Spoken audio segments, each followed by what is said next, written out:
Good afternoon, good evening, good morning to wherever you are in the world. My name is Brianne Doris Shawal. I am founder and CEO of Doris Shawal Consulting, a firm that specializes in problem and responsible gambling policy. And I am so pleased and honored to be today's moderator for this incredible webinar. Beyond the month of Problem Gambling Awareness Month, Sustained Policy Impact on Problem Gambling.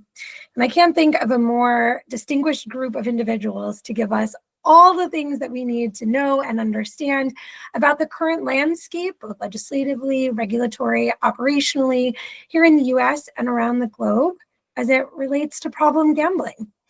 So without further ado, I'm hoping these fine gentlemen will be interested in introducing themselves. We'll go right down the line, I guess, and then we can get started. Rasmus, over to you. Thank you very much, Brianne. Hello, everyone. I'm Rasmus, and I'm the CEO of Mindway AI. For the ones who do not know us, we are a player protection solution provider based on science and working with solutions based on AI, human psychologist assessments, and neuroscience in currently 38 countries, and our algorithmic detection and tracking solution Game Scanner currently do tracking of gambling behavior of 9.2 million active players per month.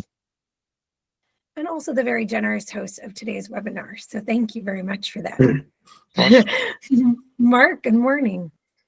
Good morning, Brianne. Thank you for inviting me for this panel. It should be fun. I'm Mark Vanderlinden. I'm the Director of Research and Responsible Gaming with the Massachusetts Gaming Commission.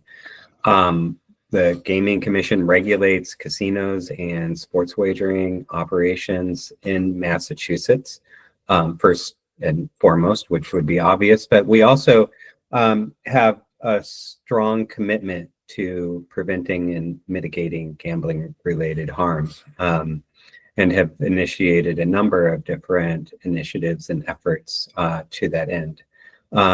We also oversee the research agenda that is probably the largest research agenda dedicated to examining the social and economic impacts of gambling in the United States, not the world. I've been doing this for about 12 years. I'm the first and only Director of Research and Responsible Gaming for the Massachusetts Gaming Commission.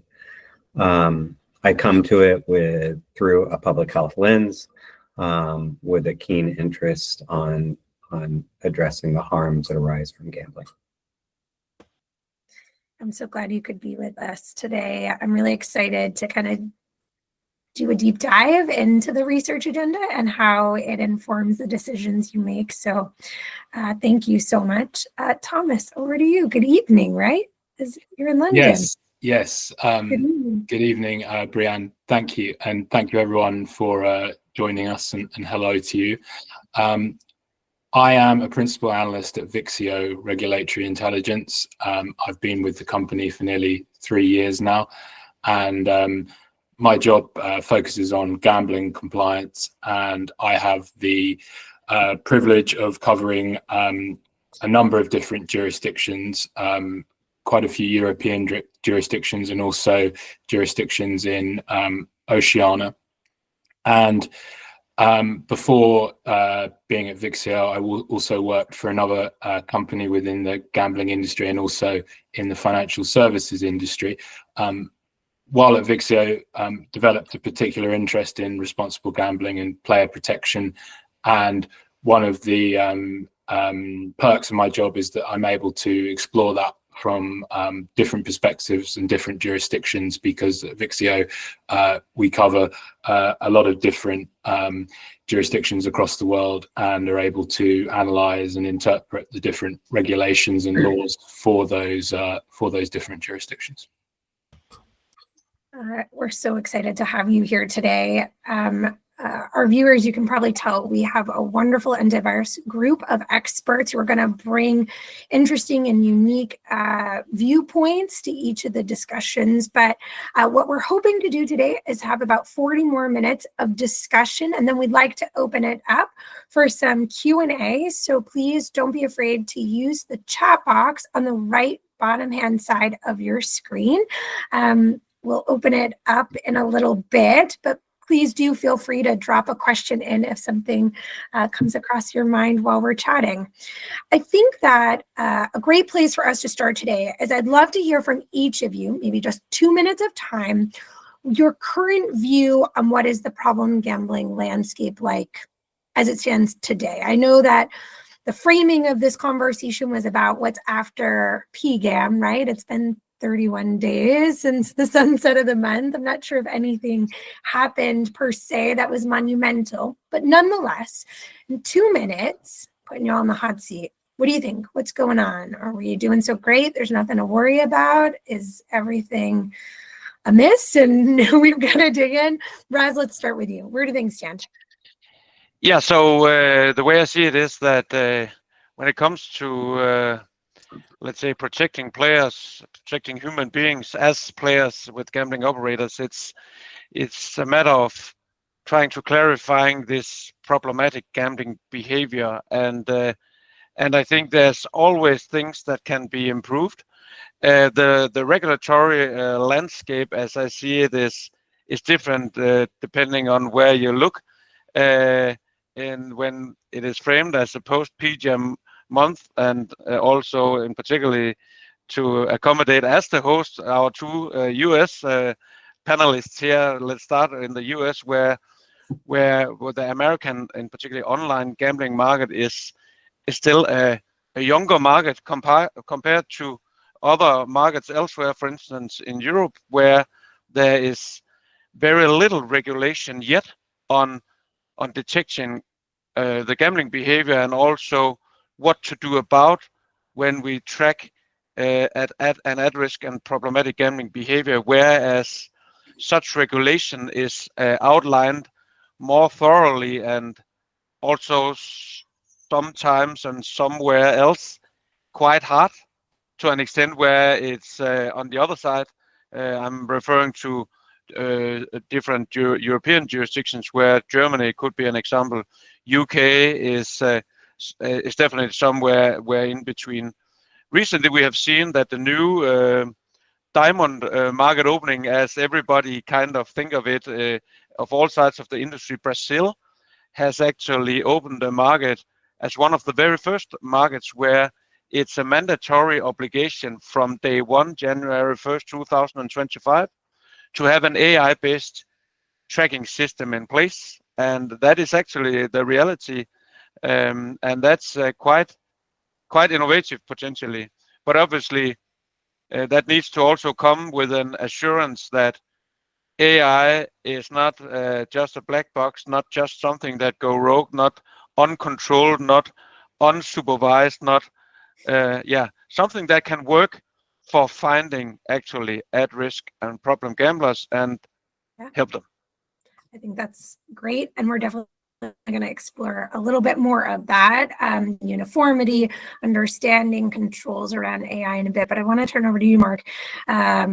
We keep hearing this theme, right? The US, still new days. Where are we at compared to others? What are your thoughts? A 2-minute overview. Yeah. How are we doing, and how do we compare in your perspective? Yeah, so you can look at it on two sides of the coin, right? I think that there's some good news here, and I think that there's some news that is rather concerning. The gambling landscape in the US continues to evolve and expand. And while a recent study in Massachusetts would say, good news, the prevalence rate of problem gambling hasn't increased in Massachusetts, I think that a deeper dive into that data would highlight some things that should really be concerning and that we really need to pay attention to. Just the amount of expenditures that come from people who are problem gamblers, the changing demographics of persons who are at risk and problem gamblers, depending upon as the range of different types of gambling are introduced, that continues to change and evolve. And we need to really pay attention to that to make sure that we're responding to the needs of everybody who may be struggling with a gambling problem. I think that it is early days in the US, and I think that we're going to continue to see this change. And so on one hand, we're kind of behind. I feel like we're constantly trying to catch up with the changing dynamic of changing forms of gambling and who is at risk or who is a problem gambler. I think just to focus a moment on individuals who are at risk, a much larger group of people who, when you introduce a new form of gambling, you're going to see a lot of people who are at greater risk before they would move down that trajectory towards problem gamblers. A group that you can't ignore and you can't deny, and figuring out what is the appropriate response here, what is the appropriate intervention in order to hopefully head that off is going to be really important. You also need to pay attention in the US to federal legislation and a federal response to this. And there's all sorts of low-hanging fruit that is there that we should be paying attention to and coordinate on a federal level. And we just haven't quite gotten there yet. So I think that that's very important. And I'll just end on a piece of good news, and that's building upon what Rasmus said, is that technology has both been a driver of gambling expansion, but it also creates an amazing opportunity to provide information at the right time and prevent gambling related harm. And I think we need to really focus on that now and in the future. You have so many good nuggets. We're going to want to follow up on coordination, collaboration, how to use evidence to inform policy. Not every regulatory agency at the state level takes the same approach that you do in Massachusetts. And so I'm really excited to better understand why it's so important to the Gaming Commission and how it has positively resulted in you being able to better detect, prevent, and intervene for individuals who are at risk. So let's put a pin in it. But we're going to go to Thomas first. So what's your high-level overview? How are we doing? You have such an amazing global understanding of problem gambling policy. I'd be curious, where do you think things stand right now? Yeah, thank you. I think there's sort of two key areas I'd like to talk about here. First one's duty of care requirements, which is a trend that we've seen across several jurisdictions, and particularly in Europe with countries like Sweden, the Netherlands, Denmark, Belgium, France. What we're seeing now is that there's increasing requirements for operators to be more proactive in identifying players who are at risk of gambling harm. The sort of reliance on players using safer gambling tools is no longer acceptable. The operator is required to, under these new requirements, to be a lot more proactive and in terms of identifying harm. And if I could take Sweden as a specific example, so once certain thresholds are hit now in Sweden, there's a requirement for communication with the player, and it can't be in the form of just a pop-up message. It has to be in the form of communication where the player can respond, whether that's by email or another form of communication. So that's a definite big change that's coming in several jurisdictions. And the guidance that the Swedish gambling operator gives is that there's going to have to be individually tailored solutions. So there's no longer a sort of one size fits all in terms of interaction. It has to be taking into the account the individual's unique player behavior and an individual solution when that's required. And what we're also seeing now is more enforcement when operators are failing to meet those duty of care requirements. We've seen that already in Sweden with some sizable fines, and in the Netherlands. So I think that's one sort of key issue in terms of the landscape. The other one, just briefly to touch on, is affordability. The UK has already brought in quite a few different affordability measures. Firstly, there's the financial vulnerability checks, which is light touch checks, which are triggered at £150 deposit limit over a 30-day rolling period, and that's required for all gambling operators, and only a few exceptions to that. And they're also piloting something that's called a financial risk assessment, which is a different, more sort of in-depth look at affordability. And the news from the pilot so far, although it's early stages, is that they're quite encouraged with the way that they think they can do this in a frictionless way with credit reference agencies. So there'll be more findings released on that, but that's certainly something that's happening in the UK, and also in the Netherlands. They're doing it slightly differently in the Netherlands, where it's based around deposit limits, and so I think it's a €350 deposit limit set for all customers initially, and that can only be increased if the financial checks show that the individual can afford that. So I think that those two things, duty of care and affordability, are the key things I'd say are in the landscape at the moment. I think that's really interesting, right? And there are some jurisdictions where affordability is not anywhere close to being on the table, but maybe it should be, right? To see the different place that each country and jurisdiction is, it's so fascinating. And the question really becomes, are we doing enough to information share, right? To learn from one another? Are the problems unique and jurisdictionally focused, or are they all one and the same? So duty of care doesn't come up a lot here in the US and jurisdictions. We're just trying to sometimes get our hands around advertising. So Mark, I want to pick up though on something you had said. You and I will privately sometimes talk about the awe that we have of the innovation and the speed for which the industry modernizes. But when I try to reconcile that with your very aggressive, legislatively mandated research agenda, that I love how, one, it's prescribed, so there's no room for question. Should it be? Will it be? Is it funded? But I'm curious your thoughts around how that's used to inform policy. Are you ever worried that that can in any way dampen the time it takes to keep up with the speed of modernization we see the industry evolve at? And how do you really reconcile the two? And what happens if there is no research about something that just seems to be popping up to the surface more than you expected? You're on mute. Sorry about that. Thank you.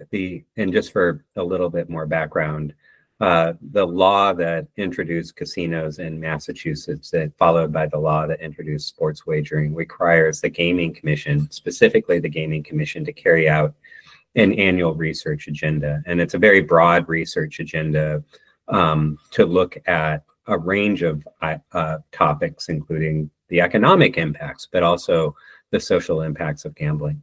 And on an annual basis, we propose to the commission a line of research to carry out.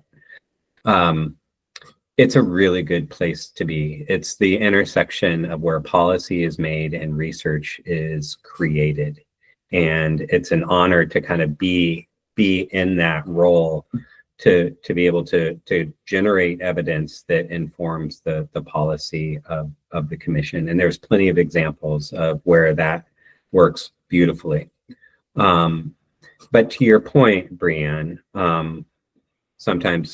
oftentimes evidence is slower than the evolution, and certainly the evolution of gambling in the United States.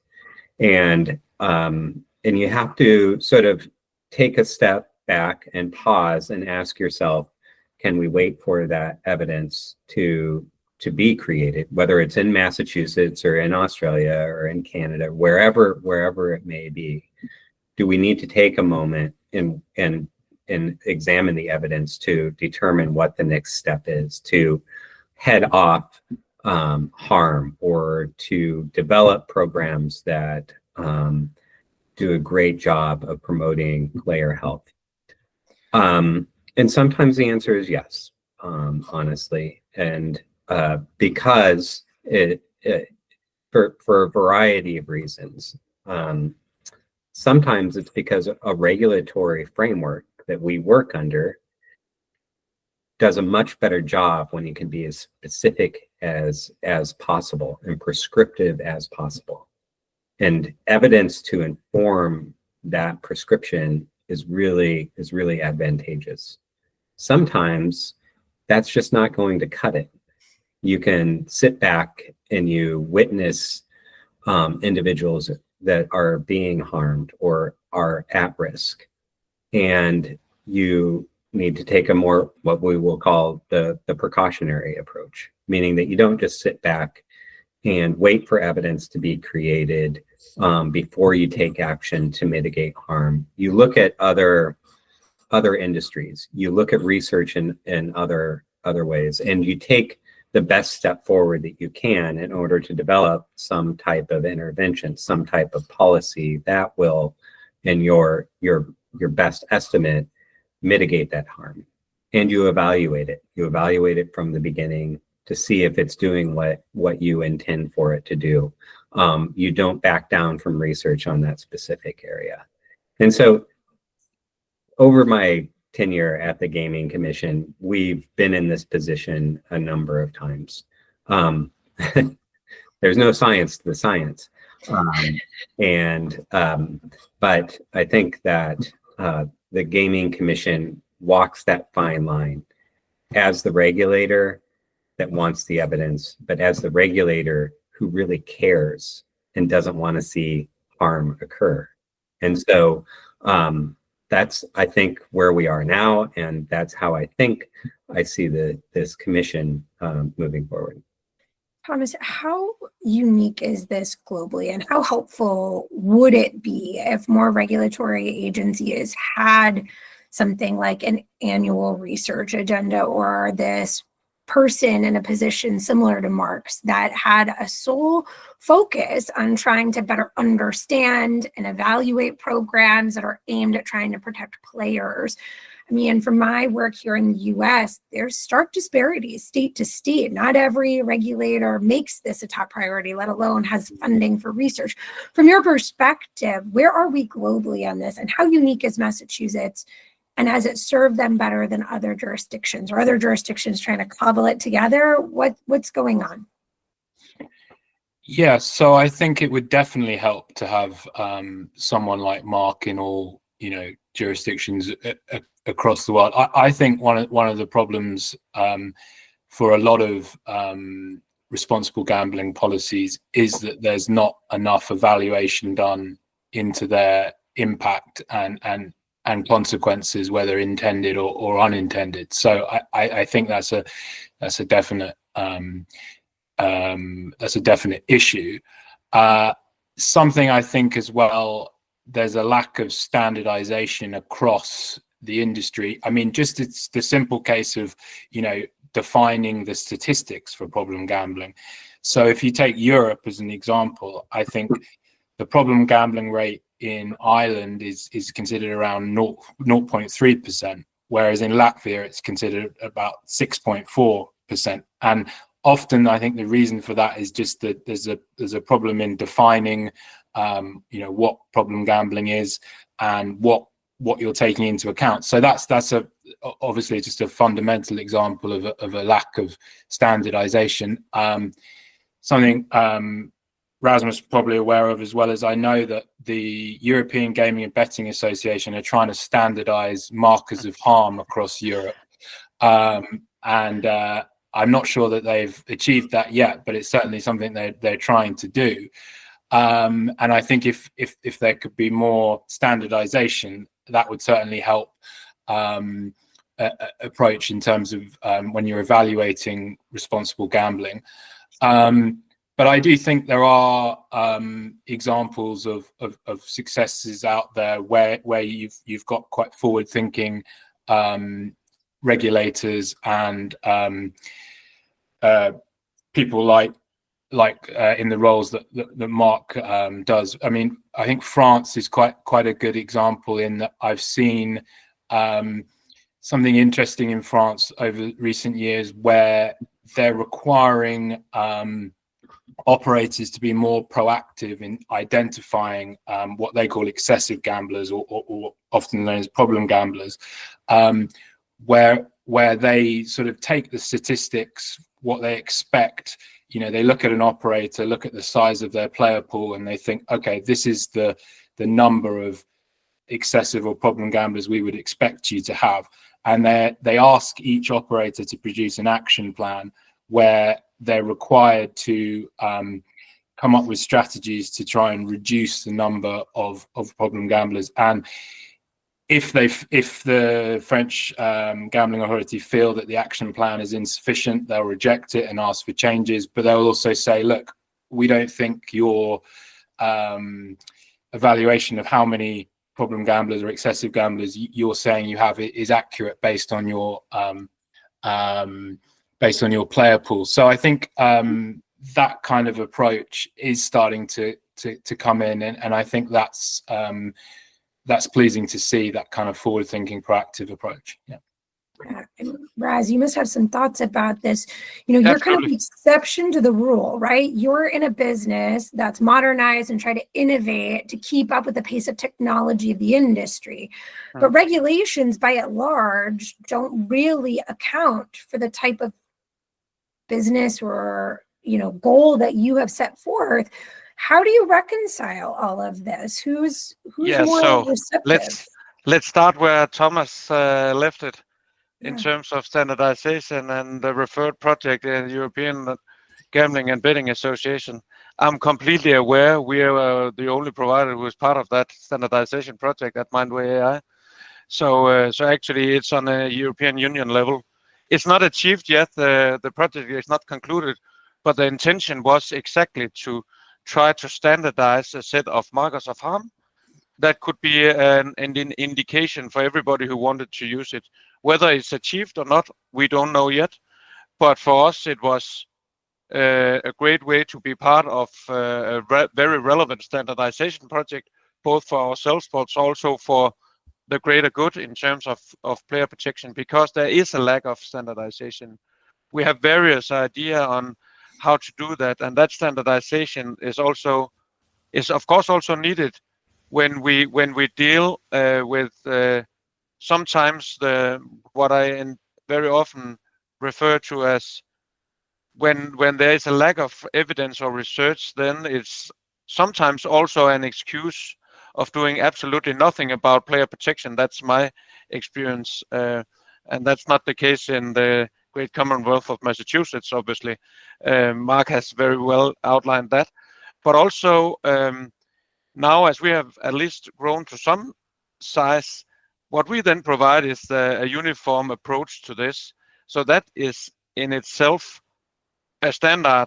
Obviously, that's a way to do it, and this can be approached in different ways. I think for me, what is very important and to touch upon also is that as much as it sounds great with the example of France, then it's still some sort of attempt to define a risk group, and what we have found in the research behind what our approach is, that's slightly difficult because problem gambling is an individual human behavior, and obviously to figure out, to clarify the full picture of the individual human behavior takes quite a lot of effort and sophisticated tracking systems. That's the whole, let's say, benefit from it, and also for both for regulators in terms of looking into avoiding. Of course, we can find more false negatives, meaning the ones that less sophisticated, systems with less efficacy or lower efficacy will not find, in a customer database, but also it's not in neither the industry's operators' interest, nor actually, in my view, also regulators' interest that we do too much duty of care, meaning reaching out to people who we falsely think are problem gamblers, but actually are not, based on an individual assessment in a sophisticated way. And also I think that the whole idea of increasing standards and also with the evaluation built into standards, ongoing assessment of, does the intervention work? Is it in line with the risk level the customer is showing? Well, in total, also for the operators, de-risk their customer database, nudge players to a much more sustainable behavior, save acquisition cost of new customers to gambling operators, and certainly avoid players to spin out of control. And such ongoing evaluation is actually possible when it's built in with the right way of, let's say, tracking of gambling behavior. Brian, may I just respond a little bit to both Thomas and Rasmus? Please. I think looking at a prevalence, what is a prevalence rate of problem gambling within a population is an important data point. I think what is more important is to really understand the trajectory of gambling behavior. Massachusetts, we did a large cohort study looking at around 3,000 people, 1,500 of whom were either at risk or problem gamblers. And I think to support sort of what both Thomas and Rasmus have said is that, gambling, no big surprise, but gambling behavior is continuously changing, and it's incredibly volatile, especially among individuals who are at risk and problem gamblers, meaning that they can move to more severe gambling, but they are probably more likely to move to less risky, less harmful levels of gambling. And the interventions, where you can leverage technology in order to help facilitate somebody moving to less risky forms of gambling or not gambling at all, is great. That's the good news. And I think that it's certainly a call to action and a duty of care to do that. I think the other side of this is that when you look at the individuals in this large cohort study who are problem gamblers, 77% of them were relapsed problem gamblers, meaning they did move down that continuum, but ended up back in this area of experiencing severe gambling related harm. And I think about that almost at every turn when we think about whatever the policy, whatever the intervention is, really taking a lot of hope that there is a lot of movement here, and the way how we can help grease those wheels is important. I completely agree. If I may comment a little bit here. Yeah. The earlier, obviously, there should be some sort of indication of some sort of development towards something that can be considered at risk of problem gambling.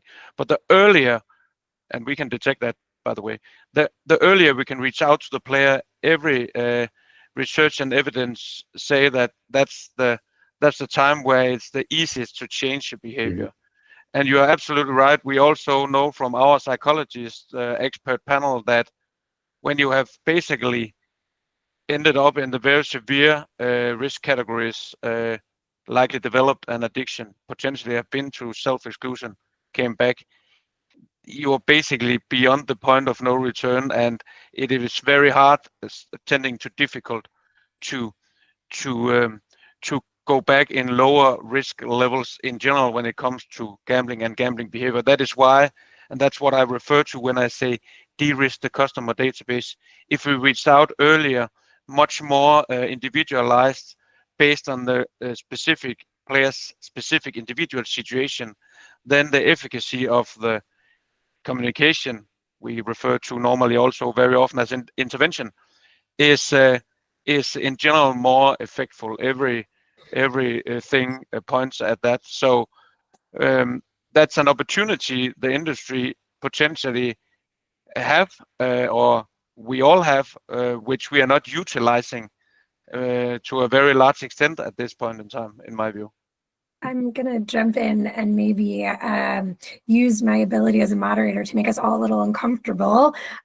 Sorry, we got to make it exciting, right? But isn't that the, I don't know, the 1,000-pound elephant in the room, the irony, all the things you're saying sound great, right? But isn't there this overwhelming belief right now by the industry and other stakeholders that all of these measures, whether we're talking about problem or responsible gambling policies or earlier interventions, are intruding on sustainability or players or business models, right? I hear this a lot.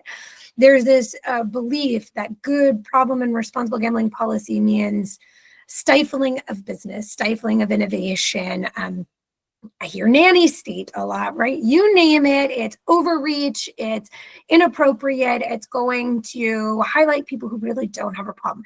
How do we reconcile the two? When I think about the current state of problem gambling, this is kind of like the hot button issue. How do we address these very important public health issues and craft policy and regulation, but also have to navigate the political waters that there's this perception that what we're talking about means stifling business? How do we make sense of it all, you guys? I'm glad you have to answer, and I just got to ask the questions to solve all of our problems. So,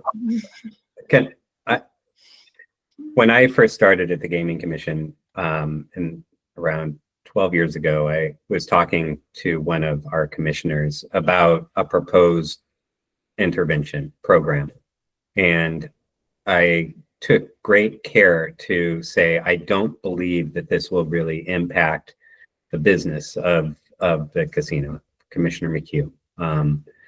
And he said, I don't give a damn if what you're proposing actually removes or helps problem gamblers, removes them from the casino, then that's what you need to be doing. And to me, that's what I love about being in a regulatory agency. My first and primary interest is not necessarily on the bottom line of gambling revenue. Mine is on making sure that people are cared for and taken care of.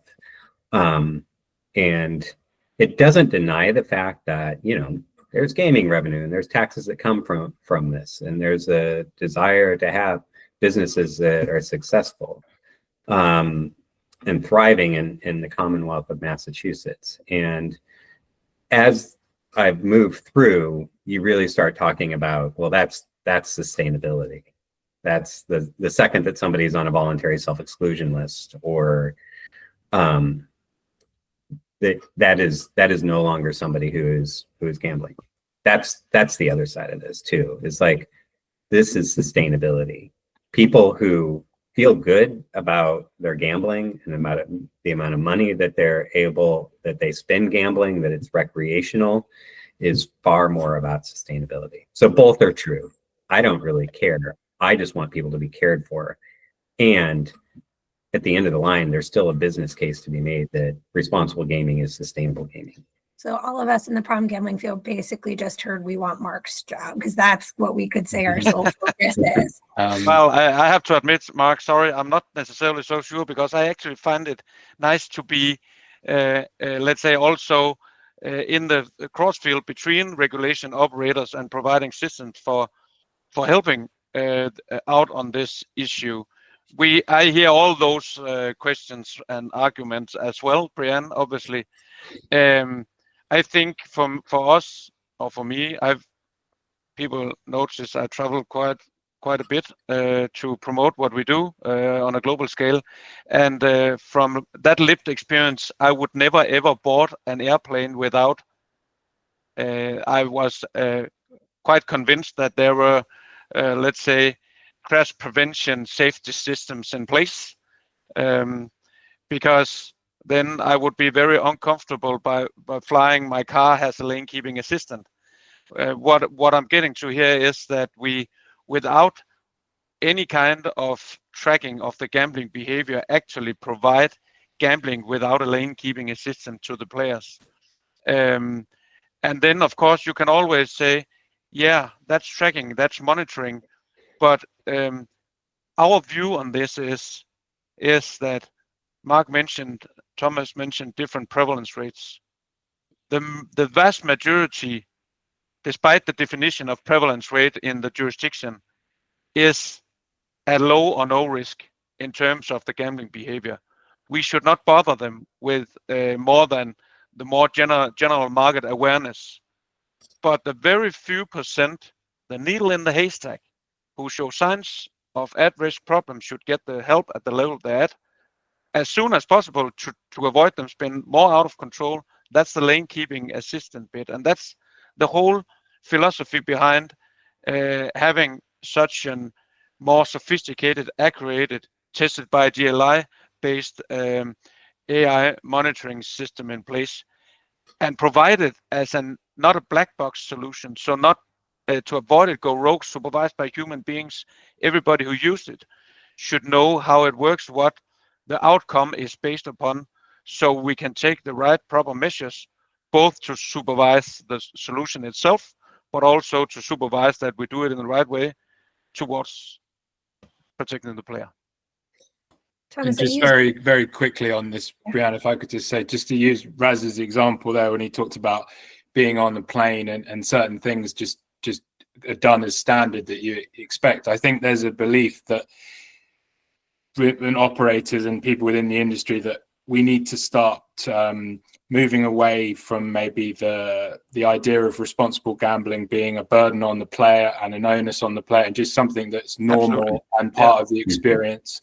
And I think some people have even gone as far to say that, you know, for example, you take deposit limits as an example. Usually on an operator's website, you find them in the responsible gambling section, where some people have suggested they should actually just be in the financial section of a player's account, because they're just part of something you normally do. They're not something, you know, extra or for only a certain amount of people. So that's I think an interesting one. And I think as Mark was saying, I think a lot more operators are now understanding that having a sustainable player base over a long period of time, because you've protected them and looked after them, rather than a sort of short-term approach, is that you can get a sort of commercial advantage to that from that. Also, something I could add and forgot to mention before, sorry.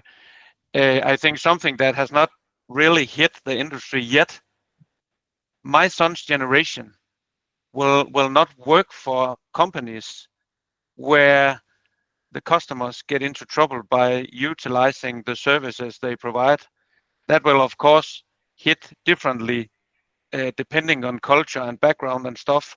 But I think there's a whole more sustainability element into that for the industry to recruit younger Gen Z and all that. That's a completely whole new chapter of operational excellence that is needed there. I would vision, at least. It's also coming into the generation of individuals who grew up gaming pretty much their whole life, right? And had access to online, and what is that coordination and causation between gaming and gambling and problem gambling. You know, Thomas, I'm going to give it to you. You've been really generous. We've been using responsible gambling very casually here throughout the discussion, but, you know, we're kind of some of the last people in the world that have really still utilized responsible gambling, which brings me to my next point. And then we're going to open it up for Q&A. I'm going to check the chat box. But, you know, jurisdictions have their own definitions, their own approach to how much they prioritize and address gambling-related harm. Call it safer gambling, problem gambling, responsible gambling. And also a difference in opinion about collaboration and coordination. You know, Mark and the Mass Gaming Commission, they work with a variety of stakeholders and they get input from experts across, but that's not how everybody's doing it here in the US. In certain jurisdictions, I think about the UK, friction between policies and the industry. Where are we at, and how important is collaboration and coordination when we are really talking about not only crafting good policies for problem gambling, but the deployment, efficacy, and evaluation of them? Are there people who don't belong at the table? Are there people who are missing from the table? Where are we at, and is anyone doing it well right now? Anybody can go. I can start on this one. One thing I was interested to see, there's been a couple of studies that have talked about comorbidity,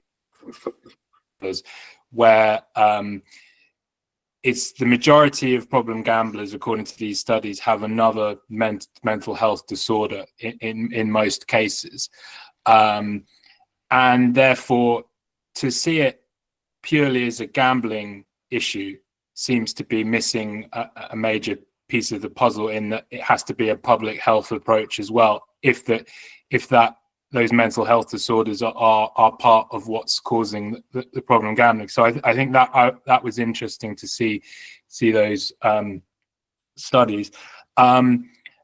I think in the approaches I've seen, the public health approach, that certain jurisdictions seem to have been quite successful at combining the gambling and public health approach. I think even New Zealand seems to have done that quite well. Singapore as well, from what I've seen. So I think I have seen examples of a collaborative approach and success from that. But maybe Raz and Mark have got something else they'd like to add on that. Yeah, I mean, Thomas, I think you raised a really good point. A public health approach means that you're not just looking at it from sort of the gambler, the operator, the regulator. There really is a lot more stakeholders at play here if we're really interested in mitigating gambling related harm and helping individuals who are in recovery stay in recovery. And so that public health approach, I'm just going to say, is really challenging to get everybody to the table that needs to be at that table. But of course, that is the ideal model that we're striving for, right? In terms of who's doing it really well, honestly, I don't know. I honestly feel like there's so many shortcomings in this space that I feel like certainly public health is important in this space. So there's a lot of public health departments and public health partners that are out there aware of the harms that are caused by gambling and are active participants in this. But I want to see where this is going to go. Like, what does this look like in 10 years? So much has changed in the last 10 years in this space.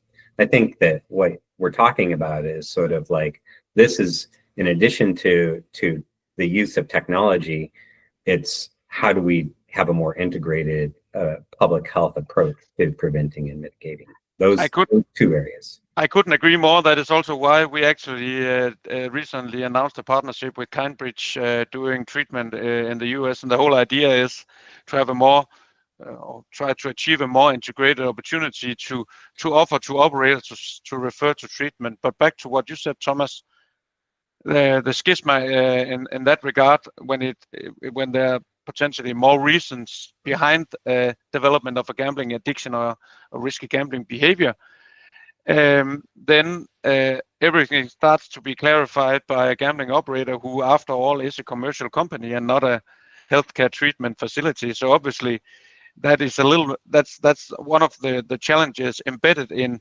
getting all stakeholders to the table, and how. And I'm not judging here, but how much pressure to put on commercial gambling companies to reach out. Obviously, there's quite an opportunity to optimize that, but on the other hand, you do not expect commercial companies also to be treatment of the behavior. So there's some sort of both overlap and definitely shortcomings and challenges in that whole full end-to-end treatment and safety net underneath these few players, but obviously very, very hard cases. Yeah, I mean, the industry has insights into player behavior that the rest of us, even the best of experts in public health, may not have.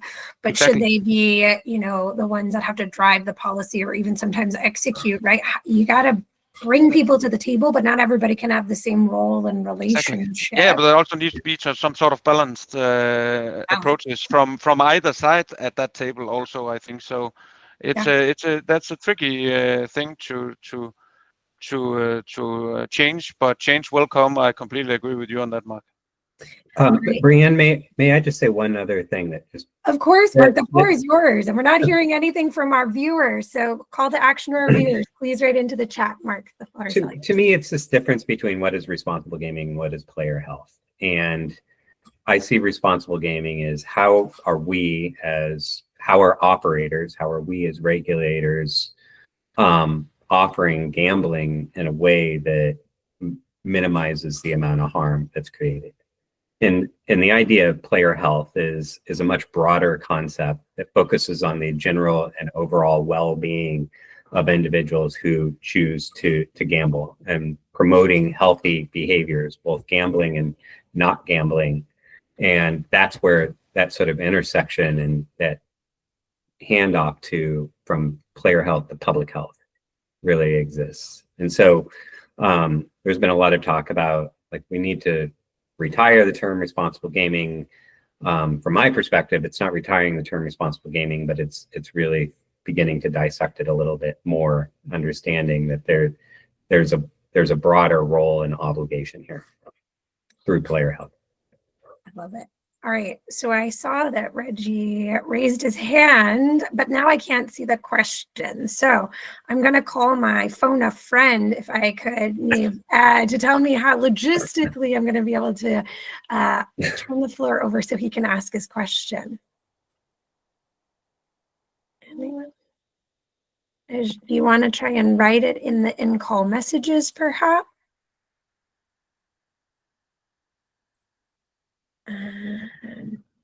Thomas, did you have anything while we're trying to logistically figure out how to get this question asked? Yeah, sure. Something that we haven't talked about much yet, but is example of something that seems to have been done well I can use from Australia is that they've seemed to have been quite effective with responsible or safer gambling messaging. So they've used fairly recently, they introduced certain taglines that were quite attention grabbing. For example, stuff like chances you're going to lose, or you win some, you lose, or things like that. And there's some sort of evaluations of those kind of messaging that seem to find that they were a lot more effective than maybe messaging in the UK had been, where you had kind of messaging such as when the fun stops, stop, things like that.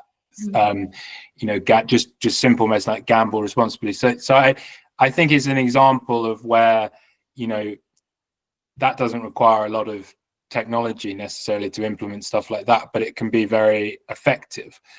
Those kind of public awareness campaigns. So I think that as an example of maybe something that doesn't necessarily require a lot of technology or necessarily that complex, but can have quite an effect from the studies that we've seen on that. All right, we've got the question, and that's a good one, you guys. So here it is to the group. How do you address people with issues who are using unregulated markets? Yeah, tough question, that one. I think that probably, maybe to start with that one, Raz talked about how that you don't want to overly target people who don't have any issues with gambling and then go too far on that extreme, because I think the easiest way to help people who have issues with using unlicensed operators is to stop them going there in the first place. And therefore, if you keep the regulated operators, attractive to players by doing a very targeted approach to identifying players with gambling problem gambling behaviors, then you can avoid maybe the fear that some in the industry have, that you're pushing players towards the unregulated market. I mean, for example, I talked earlier about the affordability limits and how that they've been introduced in the Netherlands. Was something we observed is that, you know, since they've been introduced, the online gambling revenue in the Netherlands seems to have declined quite a large amount. And I think it would be naive not to think that some of those players have probably gone to the unregulated market. So I think that's probably my perspective on it, that you just need to be careful that you're not pushing players towards that market, because once they get there, then it's very difficult to help them when they're in that space. Yeah. My side. Okay, sorry, go on. So I was just gonna say, I want to follow up with Mark if I can about that, because I was jokingly saying we all want your job, right? But now it actually sounds like, from Thomas's perspective, your job might be the hardest one. How do you balance not creating such burdensome or ineffective regulations to try and help players that just drives them to the black market? How do you balance it all? Do you feel that pressure in these instances? Yeah, I mean, I think we're definitely aware of the tension here. And I think part of, there's no one solution here, right? Like, you got to look at this from a variety of angles, including, you got to think, and we've talked a little bit about this, is that you got to create sort of a gaming environment where responsible gaming is so integrated, you don't necessarily even know that it exists there. But what it's doing is sending messages and helping people gamble in a way that reduces the risk to the greatest extent possible. That is responsible gaming that is proactive and integrated into the gambling environment. I think that is really important. Raz, did you want to add something? Oh, can I just say one just that player health is also about it's agnostic to what form of gambling we're talking about. It's sort of what interventions and messaging exists that extends beyond the site or the casino walls or wherever. So I think it's a more integrated, holistic approach. So sorry, Brad.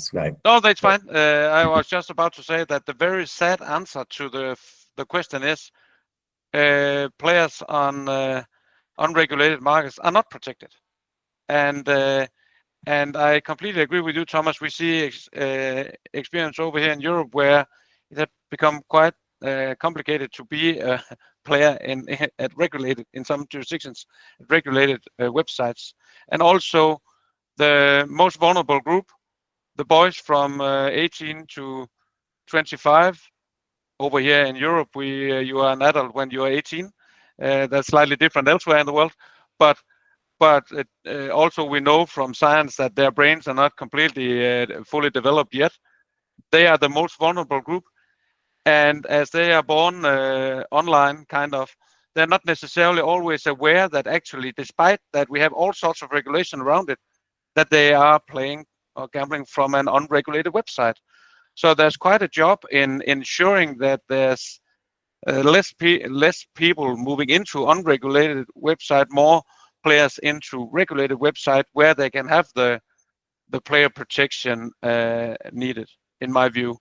I think this discussion goes really well into what the next question is that came in. And it says, if player health is a priority, how do we square that with online gambling expansion? I'm assuming this means here in the US, which public health experts have called much more harmful than traditional forms. How do we do that? Is public health able to? In my view, what is touched upon here is the challenge of flying in an airplane without crash safety systems. But that's just me, maybe. Mark, what do you think? Yeah, I mean, I think we are in the early days here, and we're both seeing sort of the introduction, the exposure of a new form of gambling. And there's a lot of reason for concern with that from a public health perspective, from the public health community. But we're also it's true, we're flying the plane while building it. And we'll see kind of how this continues to evolve. All right. Last minute and last question, you guys. I've got, what advantages and disadvantages do the monopoly and licensing models have in terms of player protection? Oof. I would say that there is if there's a monopoly, there's greater opportunity to have uniformity in your approach, and so there's a consistency there that would be really nice from a player health perspective. It also may stifle if the industry is seeing responsible gaming or player health as an advantage, you may see a stifling of innovation. I think the sweet spot is to recognize the value of uniformity while fostering innovation. And I think that there's a role for a regulator in doing that. All right, and there's the final word, folks. Thank you all so much for coming and participating with us here today. To the three of you, thank you so much for this tremendous discussion. I think it was comprehensive and robust. For any viewer, just for your working knowledge, if you had a colleague that wasn't able to join, we did record this, and I believe it will be available on demand. Thank you all. I hope you have a great rest of your day, and thank you, the three of you. This has been tremendous. Thanks. Thanks, everybody. Thank you. Thanks, everyone.